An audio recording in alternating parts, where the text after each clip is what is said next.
खबरों में आगे बढ़ते हैं। अजमेर से खबर है, जहां पर बाइक में आग लगी है। पड़ोसी ने ही ये आग लगाई है। पड़ोसी के साथ दरअसल विवाद चल रहा था। विवाद के बाद ये आग लगाई गई है। मौके पर दमकल की गाड़ी भी पहुंची है और अब मामले की पड़ताल में पुलिस जुटी हुई है।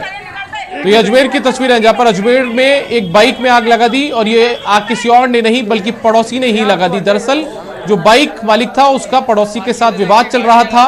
विवाद के बाद ये आग लगाई है। और हमारे साथ में हमारे सहयोगी अजमेर से अभिजीत दवे फोन लाइन पर मौजूद है, उनके पास चलते हैं। अभिजीत, क्या कुछ पूरा मामला है ये? पहाड़गंज इलाके का मामला है, जहां पर दो दोस्तों के बीच में किसी बात को लेकर विवाद हो गया था और विवाद इतना बढ़ गया कि गुस्से में आकर एक ने जो है घर के बाहर खड़ी बाइक को है आग लगा दी थी। एकाएक बाइक के विकराल आग से जो क्षेत्र में हड़कंप मच गया। सूचना मिलते से ही क्लॉक टावर थाना पुलिस मौके पर पहुंची और दमकल की गाड़ी ने भी वहां पहुंचकर आग को काबू पर आग बुझाई है, लेकिन आग में बाइक पूरी तरह से जलकर राख हो गई है और पुलिस ने मुकदमा दर्ज कर आरोपी की तलाश शुरू कर दी है। बहुत मामूली सी कहासुनी को लेकर विवाद था और दो दोस्तों के बीच का विवाद था, जिसकी परिणति ये हुई कि उसने गुस्से में आकर बाइक को ही आग लगा दी। अब पुलिस इस पूरे मामले में जांच कर रही है। फिलहाल जो है मौके पर शांति बनी हुई है। चलिए अभिजीत, बहुत बहुत शुक्रिया आपका इस तमाम जानकारी के लिए। तो अजमेर से हमारे सहयोगी अभिजीत बता रहे हैं कि पहाड़गंज इलाके का ये मामला है अजमेर में, और दो दोस्तों के बीच जो कहासुनी हुई वो इतनी ज्यादा विवाद में बढ़ गई कि एक दोस्त ने दूसरे दोस्त की बाइक को ही आग लगा दी।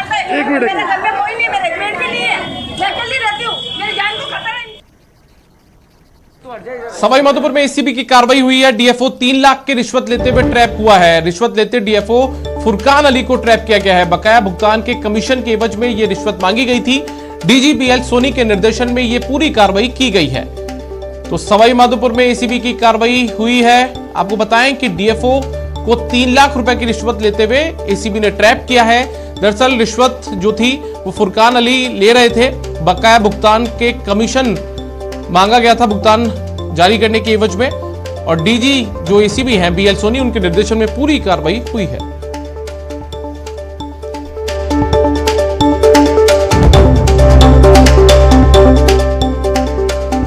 हमारे साथ हमारे सहयोगी गिरिराज शर्मा फोन लाइन पर सवाई माधोपुर से मौजूद हैं, उनके पास चलते हैं। गिरिराज, क्या अपडेट है इस पूरे मामले में?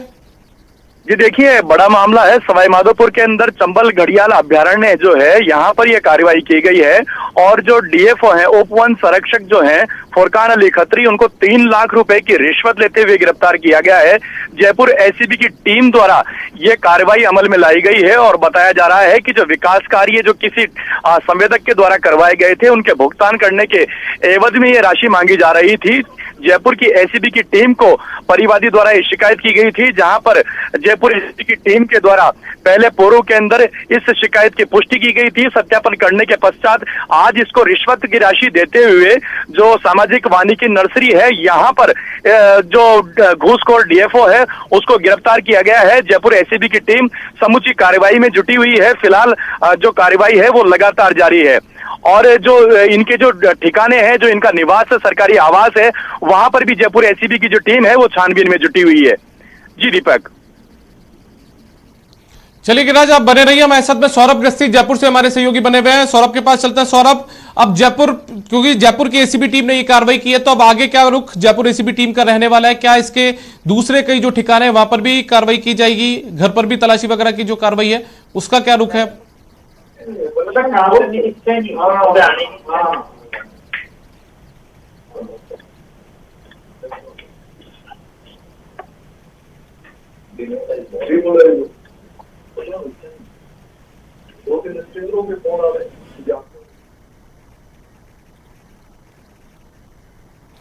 चलिए एक बार फिर से गिरिराज के पास चलते हैं। गिरिराज, अब आगे कार्रवाई कहां पर होगी? क्या कुछ एसीबी ने पूछताछ में जानकारी हासिल की है इस पूरे मामले में?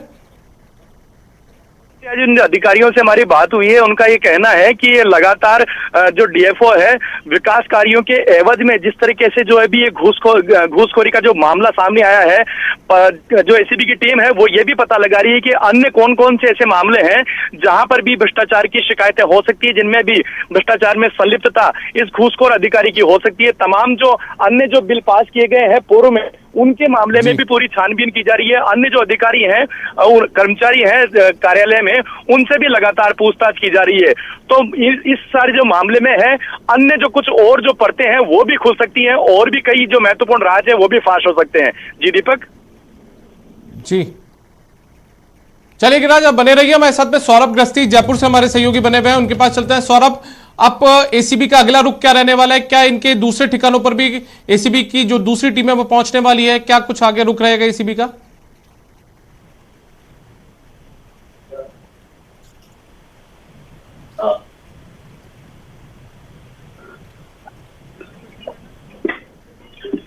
आवाज ही नहीं आ रही। सौरभ, क्या आप मुझे सुन पा रहे हैं? यदि मेरा सवाल यह है कि अब एसीबी का अगला रुख क्या रहने वाला है? क्या इनके ठिकानों पर भी कार्रवाई की जाएगी, घर या जो दूसरी जगह है वहां पर भी?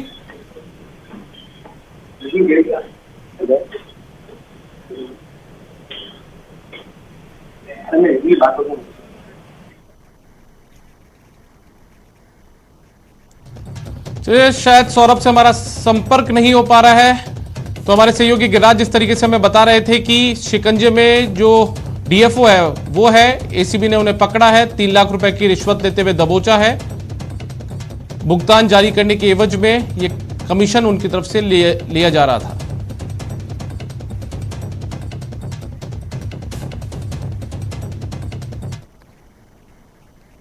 पाली से बड़ी खबर है, जहां पर फर्जी आईटी अधिकारी बनकर लूट का मामला सामने आया है। साले ने जीजा को ही लूटा है। जीजा से 2,30,000 रुपए लूटे गए हैं। पुलिस ने आरोपियों को गिरफ्तार किया है। जीजा दरअसल हार्डवेयर की दुकान चलाता था। तो ये पूरा मामला सामने आया है, जहां पर पाली के अंदर फर्जी इनकम टैक्स अधिकारी बनकर यह लूट की गई है। साले ने जीजा को ही लूट डाला है। दरअसल जीजा से जो राशि है वो 2,30,000 रुपए की ही लूटी गई है। पुलिस ने आरोपियों को गिरफ्तार भी कर लिया है।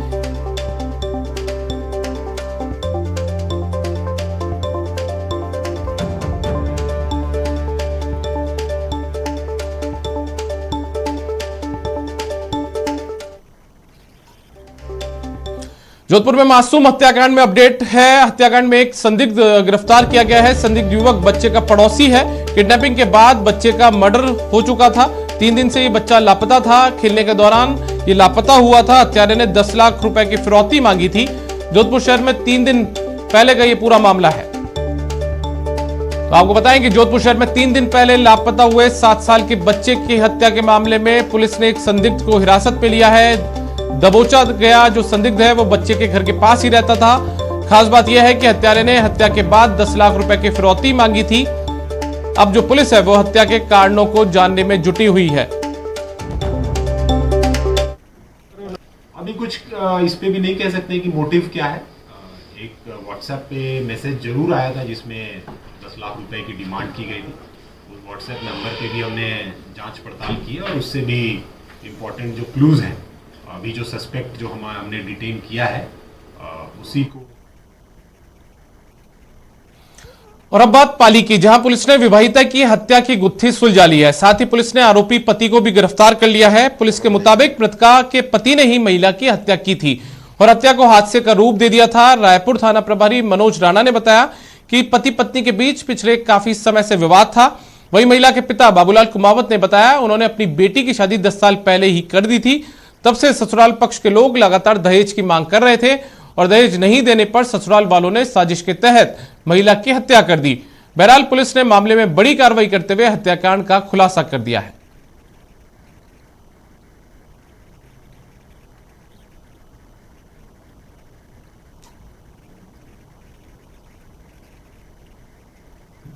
खबर भीलवाड़ा से है, जहां पर भीलवाड़ा में युवती से गैंगरेप हुआ है। बकरी चराने गई थी ये युवती। आरोपियों ने वीडियो भी वायरल कर दिया है। आरोपियों की तलाश में अब पुलिस जुटी हुई है। तो भीलवाड़ा से ये खबर सामने आ रही है, जहां पर भीलवाड़ा में एक युवती से गैंगरेप की वारदात सामने आई है। दरअसल ये जो युवती है वो बकरी चराने के लिए घर से निकली थी और इस दौरान आरोपियों ने उसके साथ गैंगरेप किया और उसके बाद में उसका वीडियो तक वायरल कर दिया। अब जो पुलिस है वो इस पूरे मामले में मुकदमा दर्ज करने के बाद आरोपियों की तलाश में जुटी हुई है।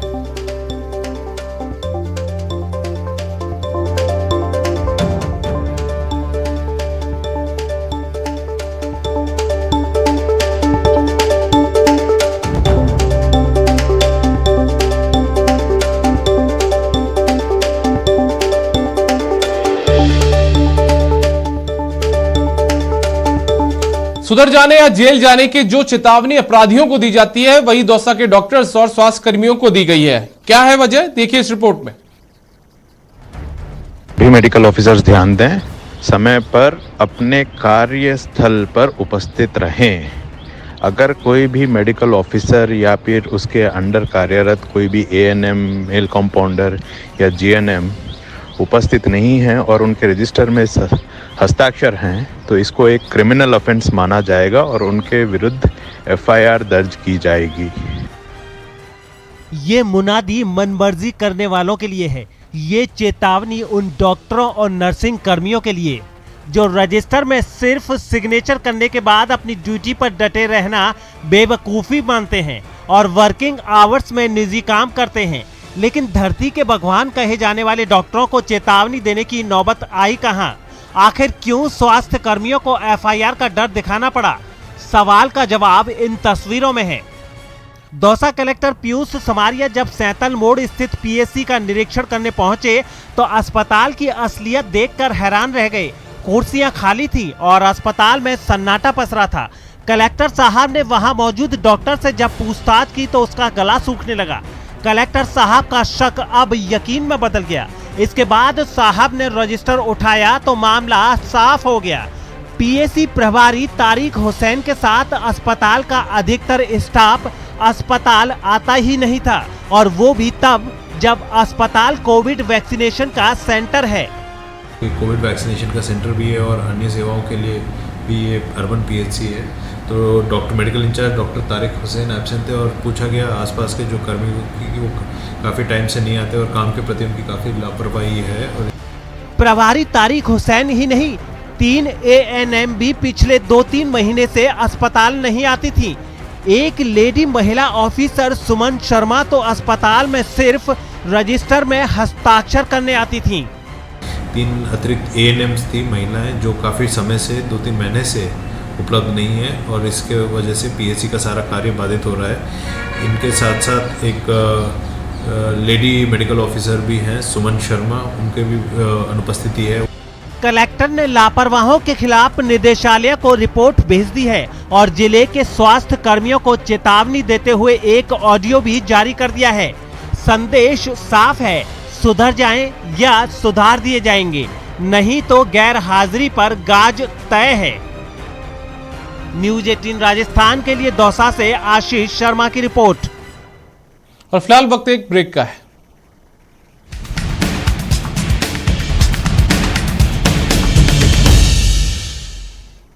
ब्रेक के बाद आपका स्वागत है। खबरों में आगे बढ़ते हैं। चूरू से बड़ी खबर मिल रही है जहां पर अभिनेत्री कंगना के खिलाफ प्रदर्शन हुआ है। कंगना को किसानों ने काले झंडे दिखाए हैं। कृषि कानूनों पर बयान से किसान नाराज हैं। कंगना ने दिया था कृषि कानून पर बयान।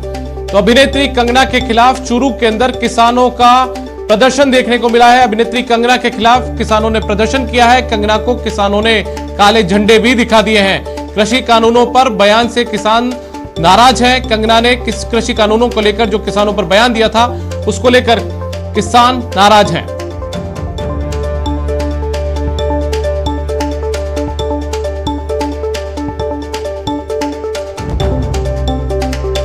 तो आपको बताएं कि चूरू से बड़ी खबर सामने आ रही है जहां पर कंगना के खिलाफ प्रदर्शन हुआ है। अभिनेत्री कंगना को किसानों ने काले झंडे दिखाए हैं। कृषि कानूनों पर जो कंगना का बयान सामने आया था उसको लेकर किसान उनसे नाराज हैं और इसी को लेकर उन्होंने कंगना को काले झंडे दिखा दिए हैं। कंगना ने कृषि कानूनों को लेकर जो बयान दिया था उससे लगातार किसान नाराज थे।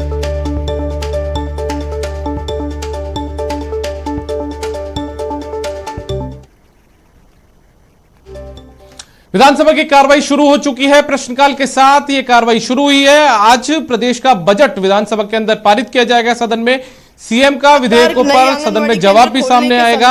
सीएम कई महत्वपूर्ण घोषणाएं भी इस दौरान कर सकते हैं। प्रदेश का जो बजट मुख्यमंत्री ने पेश किया था वो आज सदन के अंदर पारित हो जाएगा। इसके अलावा यदि बात की जाए विधानसभा के अंदर तो विधेयकों पर सदन में जवाब भी दिए जाएंगे। इन सब के अलावा कयास ये भी है कि मुख्यमंत्री आज कुछ महत्वपूर्ण घोषणाएं भी कर सकते हैं। मुझे लगता नहीं है, क्योंकि ये सरकार जनता के प्रति जवाबदेही नहीं है और जनता को परेशान देखना चाहती है, उसका अपमान करना चाहती है और जो हमसे यहाँ बजट पारित करवाया जाता है उसका दुरुपयोग करती है। इसलिए मुझे आशा नहीं सरकार से कि जो ये बजट पारित करवाएगी उस पैसे को जनता के हित में पूरा खर्च करेगी और जो बजट पारित करवाएगी उसको जनता तक पहुंचने देगी। मुझे लगता नहीं, क्योंकि पिछला इतिहास इनका ही बताता है। कोई नाराज नहीं है, बीजेपी के टुकड़े टुकड़े हो गए, एक कहीं गिरा एक कहीं गिरा। ये अपनी जेब पिटाने के लिए इस तरीके की बातें करते हैं। राजस्थान की विधानसभा में माननीय सदस्यों को अपनी बात रखने का केंद्र है और इसी के लिए आते हैं। अगर कोई अपने क्षेत्र की समस्या की बात रखता है तो निश्चित रूप से उसको वहां पर बात रखने का अधिकार है। लेकिन भारतीय जनता पार्टी में क्या हो रहा है आप देख रहे हो। आज 2.5 साल में उन्होंने 3-4 तो मुद्दे मुश्किल से पकड़े और 2 घंटे बाद में डिफ्यूज हो जाते हैं। आप समझ सकते हो क्या 2 दिन से क्या नौटंकी कर रहे हैं। कहां गए वो मुद्दे? करो ना सीबीआई की मांग, दो ना वॉइस सैंपल गजेंद्र सिंह जी का। ये एक दूसरे को बीजेपी में एक्सपोज करने का खेल चल रहा है। आप देखिए फोन टेपिंग का सवाल तो था कालीचरण शराब का और उनको बेचारे को बोलने नहीं दिया, वो नाराज होके घर चले गए हैं। आप देखो क्या दुर्गति हो रही है एक गुट विशेष की। जयपुर के सांप्रदायिक सौहार्द को खराब करने वाला और एक स्वतंत्र प्रकाशक पर जो हमला हुआ है वो निंदनीय है। लोकतंत्र में सबको अपना अधिकार है। ये 2017 की किताब है और उसके बाद दूसरे प्रकाशकों ने भी इसी प्रकार का विवरण छापा है। आज 3 साल बाद जाकर के नींद खुली और उसके बाद भी जब उसने पुस्तक के वो अंश हटा दिए उसके बाद इस तरह आक्रमण करना मैं समझता हूँ इनके फासिस्टवादी सोच का प्रतीक है और उसमें कोई विशेष गलत भी नहीं है, अपना विचार है। इस प्रकार कई विषयों पर चर्चाएं पहले भी हो चुकी हैं। कल मांग संख्या 21 में पीडब्ल्यूडी और पुल पे, सड़क और पुल पे हमारी चर्चा थी। उसमें मैंने मांग की सदन के अंदर कि जो मेरी विधानसभा नदबई के अंदर बड़े स्तर पर ठेकेदार घोटाला कर रहे हैं, अधिकारियों के साथ में मिलकर जो सांठगांठ चल रही है उसकी जांच की मांग की। और मैं ये भी कहना चाहता हूं कि लंबे समय से वहां कई ऐसे ठेकेदार हैं जिनको समय पूरा हो चुका है, समय से भी ज्यादा 2.5 साल ऊपर हो चुके हैं, लेकिन उसके बाद भी आज तक कार्य पूरे नहीं हुए। गलत तरीके से उन्होंने पेमेंट उठाई है।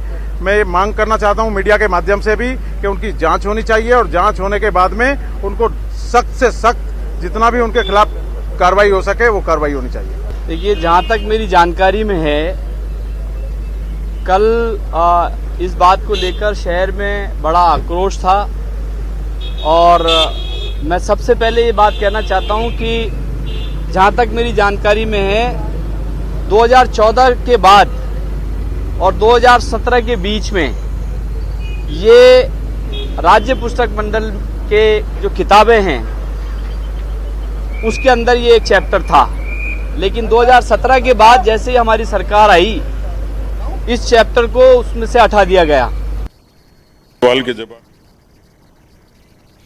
और हमारे साथ हमारे वरिष्ठ सहयोगी सुधीर शर्मा फोन लाइन पर मौजूद हैं, उनसे जानते हैं। सुधीर, विधानसभा का बजट सत्र और बजट सत्र में आज का दिन कितना महत्वपूर्ण माना जाए, क्योंकि आज जो बजट है वो भी पारित होने वाला है?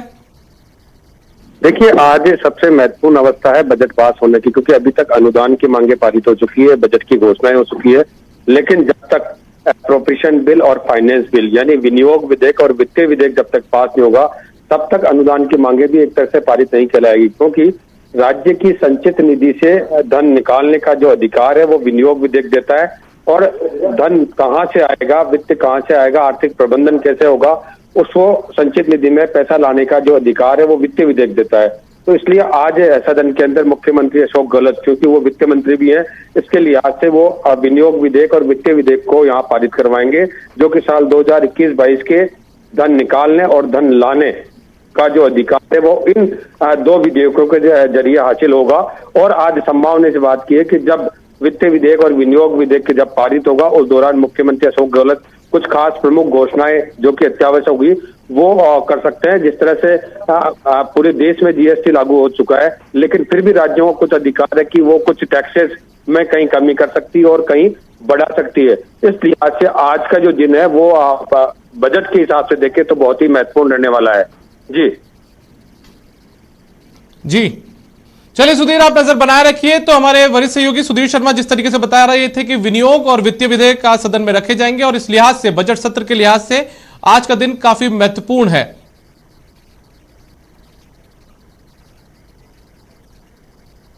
प्रदेश में 3 विधानसभा सीटों पर उपचुनाव की तारीखों का ऐलान कर दिया गया है। उपचुनाव को लेकर कांग्रेस खुद को सियासी रूप से तैयार बता रही है और लगातार बीजेपी पर हमले भी कर रही है।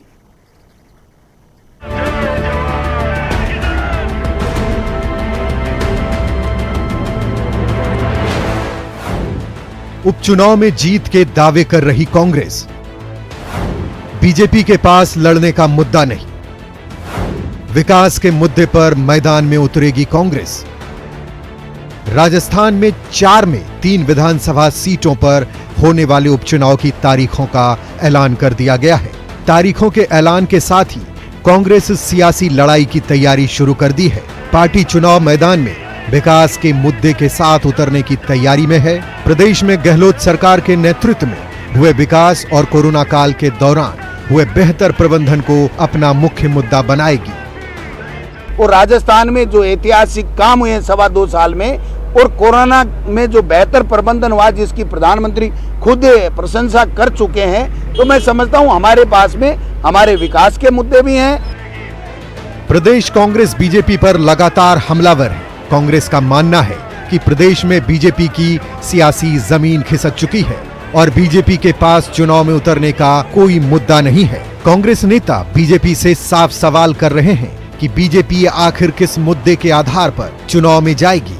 वहीं कांग्रेस के टिकट बंटवारे के बीजेपी सांसद सीपी जोशी का बयान सामने आया है। न्यूज 18 से उन्होंने खास बातचीत की है। राजस्थानी भाषा को लेकर प्रयासरत हैं, 8वीं अनुसूची में शामिल कराने में प्रयासरत हैं। राजस्थान के सभी सांसद इसके लिए प्रयासरत हैं। मैंने भी इस मसले को लोकसभा में उठाया है, ये कहना है सीपी जोशी का। बीजेपी के वरिष्ठ नेता सांसद सीपी जोशी साहब, अगर बात किया जाए राजस्थानी भाषा को लेकर के, तो लगातार लंबे समय से संघर्ष चल रहा है कि 8वीं सूची में शामिल कर लिया जाए, संवैधानिक जो दर्जा है, जो अधिकार उसमें मिले। तो देखा जाए तो कई जो सांसद हैं राजस्थानी भाषा में अपनी बातों को रख रहे हैं। आप कैसे देखते हैं और आपका क्या? देखिए, पिछले सत्र में मैंने भी इस विषय को लोकसभा में बहुत मजबूती के साथ उठाया और हमने लगातार इसके लिए प्रयास भी किए और राजस्थानी भाषा को 8वीं अनुसूची में डालना चाहिए, क्योंकि चाहे हमारी कई एग्जाम्स होते हैं उसमें राजस्थानी भाषा नहीं होने का खामियाजा वहाँ के बच्चों को भुगतना पड़ता है। और राजस्थानी एक बहुत अच्छी भाषा है। जब दूसरी अन्य भाषाओं को शामिल किया गया तो सरकार इस पर गंभीरता से विचार कर रही है। पहले भी हमारा डेलीगेशन मिला है, लोकसभा में भी इस विषय को उठाया है। निश्चित रूप से 8वीं अनुसूची में राजस्थानी भाषा को डालना चाहिए। क्या माना जैसे कि राजस्थान से आप लोग 25 लोग लोकसभा से हैं, 10 लोग राज्यसभा से हैं, तो सभी लोग, जैसा कि कभी कभी ये होता है कि पार्लियामेंट में आप लोग एक साथ बैठते हैं और राजस्थान की बातों को मजबूती से रखते हैं, तो इसके लिए कोई आप लोगों का प्रोग्राम है कि एक साथ बैठ करके, चाहे वो बीजेपी के सांसद हो या कांग्रेस के सांसद या दूसरे दलों के हैं, तो इस तरह का प्रोग्राम है कि आप लोग सरकार के ऊपर दबाव बनाएंगे?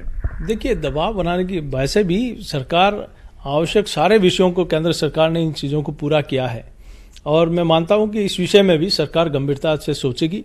सब लोगों की, पूरे राजस्थान की राजस्थानी भाषा देश नहीं विदेशों में भी प्रचलित है, जहां इस भाषा को 8वीं अनुसूची में जुड़ाने के लिए कई लोग लंबे समय से प्रयास कर रहे हैं। तो हमारा भी सब लोगों का प्रयास है, हम सारे एमपीज मिलकर भी हम लोग इसके लिए प्रयास करेंगे कि 8वीं अनुसूची में जोड़ा जाए। कैमरा पर्सन योगेंद्र सिंह के साथ राजीव तिवारी, न्यूज 18 दिल्ली। और इस बुलेटिन में फिलहाल इतना ही। आप देखते रहिए न्यूज 18 राजस्थान। नमस्कार।